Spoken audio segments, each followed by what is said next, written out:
No? Kaya sinasabi ng Panginoon, verse 39, ito maganda.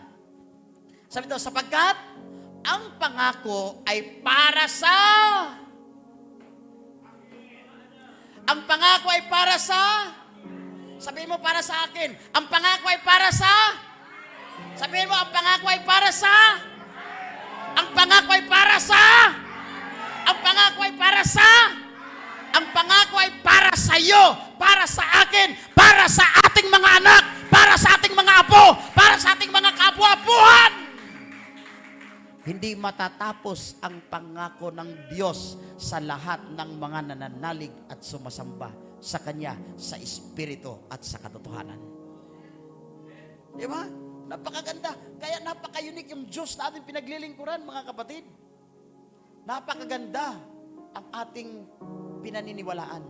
Hindi kayo nagkamali ng sinamba. Dahil kung nagkamali kayo ng sinamba na Diyos, kawawa po tayo.